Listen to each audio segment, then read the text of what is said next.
जय हिंद। आइए सीखते हैं प्रश्नावली 6.3 का 15 नंबर का प्रॉब्लम। तो क्वेश्चन में देखिए लिखा हुआ है, लंबाई 6 मीटर वाले एक ऊर्ध्वाधर स्तंभ, भूमि पर छाया की लंबाई 4 मीटर है। एक 6 मीटर वाले जो है ऊर्ध्वाधर स्तंभ कहा। तो देखिए इस टाइप का सवाल अगर रहता है तो विद्यार्थी सोचता है कि ये जो है हाइट एंड डिस्टेंस का सवाल है, और हाइट एंड डिस्टेंस के सवाल के चलते वह एंगल खोजता है। इसमें तो एंगल कहीं पर एंगल का जिक्र किया गया नहीं है, तो एंगल का जिक्र अगर किया गया नहीं है तो वह हाइट एंड डिस्टेंस में एंगल अगर नहीं दिया हुआ रहता है तो सवाल नहीं बन पाता है। इसी कारण विद्यार्थी क्या करता है, छोड़ देता है। ये जो है आपको ज्यामिति पर आधारित प्रश्न है, और ज्यामिति पर आधारित प्रश्न में उन्नयन कोण, अवनमन कोण इस सब का चर्चा किया हुआ नहीं रहेगा। लिखा हुआ है लंबाई 6 मीटर वाले एक ऊर्ध्वाधर स्तंभ है। लंबाई 6 मीटर वाले एक ऊर्ध्वाधर स्तंभ, लंबाई 6 मीटर वाले एक ऊर्ध्वाधर स्तंभ बोला, जमीन पर एक स्तंभ बना दिए, 6 मीटर इसका स्तंभ का ऊंचाई दे दिए। इसके बाद बोल रहा है यह स्तंभ जो है भूमि पर 4 मीटर का छाया बनाती है। यहाँ पर मान के चलिए सूर्य है, सूर्य से निकलने वाली प्रकाश किरण तो इस प्रकार से पड़ेगी, तो छाया जो है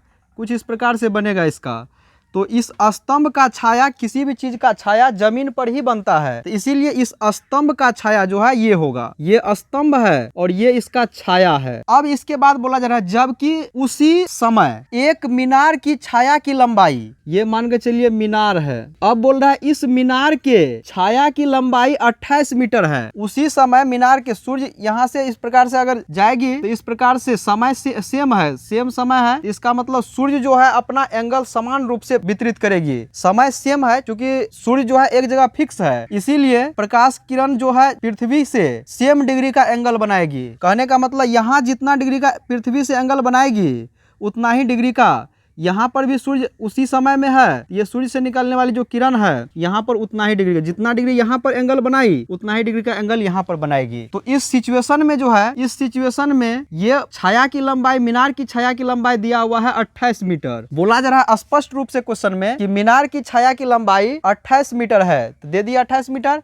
इसके बाद बोल रहा है तो मीनार की ऊंचाई ज्ञात करिए। तो मीनार की ऊंचाई हमको पता नहीं है, तो मीनार की ऊंचाई को क्या कीजिए आप, x मान लीजिए। मीनार की ऊंचाई पता नहीं है, मीनार की ऊंचाई को x मान लिए। अब देखिए हमको x का मान निकालना है, तो आप जानते हैं x का मान निकलेगा कब, जब समीकरण बनेगा तब, और समीकरण बनेगा कब, जब दो पक्ष बराबर होगा। तो सबसे पहले अब क्या करना है, हमको x का मान निकालने के लिए समीकरण चाहिए। समीकरण बनाने के लिए इसमें मतलब जो है सो भुजा का, देखिए त्रिभुज दिया हुआ है, तो क्या करते हैं ये दोनों त्रिभुज को समरूप कर देते हैं, और समरूप करने के बाद उसमें भुजा का अनुपात छाटेंगे। क्योंकि यहाँ पर भुजा से रिलेटेड बात है, इसीलिए दोनों त्रिभुज को समरूप करने के बाद भुजा का अनुपात छाटेंगे, और उस भुजा के अनुपात में मान बैठाएंगे, और मान बैठा करके सोल्व करेंगे। तो हो सकता है आपको x का मान निकल जाए, अर्थात मीनार की ऊंचाई निकल जाए। तो सबसे पहले इसमें मतलब करना क्या है, इसमें थोड़ा सा नामांकन कर दीजिए। इसको मान लीजिए A, इसको मान लीजिए B, इसको मान लीजिए C, इसको मान लीजिए P, इसको मान लीजिए Q, इसको मान लीजिए R। दिया हुआ में हम उन चीज को लिखते हैं जो क्वेश्चन के शुरू में बोलता है। दिया हुआ है कि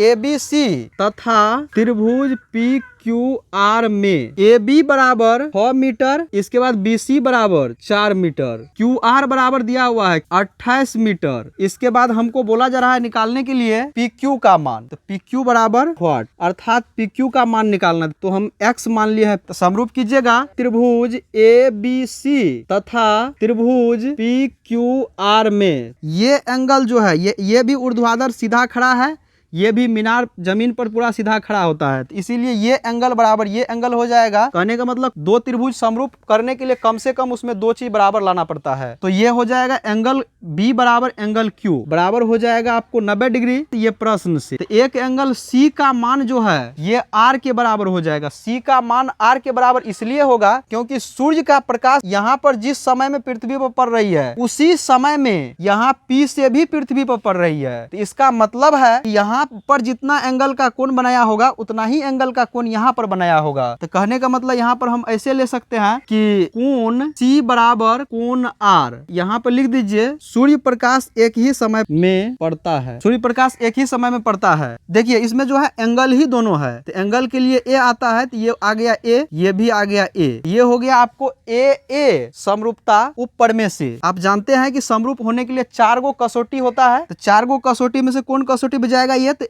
देख रहे हैं 2 गो ए आया, तो इसका मतलब ये जाएगा ए समरूपता उप प्रमेय से त्रिभुज ए बी सी समरूप त्रिभुज। देखिए बी है क्यू के बराबर, तो बी को इधर 2 नंबर में लिखे हैं, उधर भी क्यू को 2 नंबर में लिख दीजिए। सी है आर के बराबर, सी को इधर 3 नंबर में लिखे हैं, तो उधर भी आर को 3 नंबर में लिख दीजिए। बच गया आपको पी, तो बचा हुआ एंगल बचे हुए एंगल के बराबर, इसका मतलब पी का मान जो है ए के बराबर होगा ही, तो 1 नंबर खाली था, 1 नंबर के जगह पी लिख दीजिए। अब देखिए इसका क्या करते हैं, संगत भुजा का अनुपात छांट लेते हैं। तो कहने का मतलब हो जाएगा इसका फर्स्ट सेकेंड यानी कि ए बी बट्टा इसका फर्स्ट सेकेंड पी क्यू के बाद बराबर इसका सेकेंड थर्ड बी सी बट्टा ले लीजिए इसका सेकेंड थर्ड क्यू आर, इसका फर्स्ट थर्ड ए सी, इसका फर्स्ट थर्ड पी आर, तो ए सी बट्टा हो गया पी आर। अब देखिए संगत भुजा का अनुपात छांट लेने के बाद क्या करेंगे, उसमें मान बैठाएंगे। तो मान जब बैठाएंगे तो क्या होगा, ए बी की जगह बैठाइए 6 बट्टा पी क्यू के जगह पर है x बराबर बी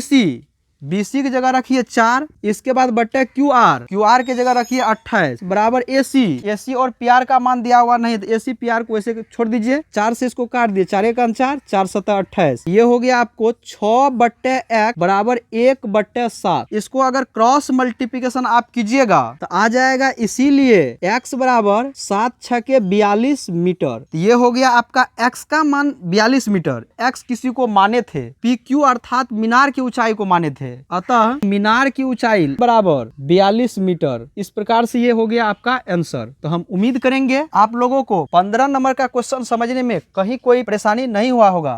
तो इस प्रकार से आपका 15 नंबर क्वेश्चन कंप्लीट होता है। तो मिलते हैं फिर नेक्स्ट वीडियो में, तब तक के लिए जय हिंद।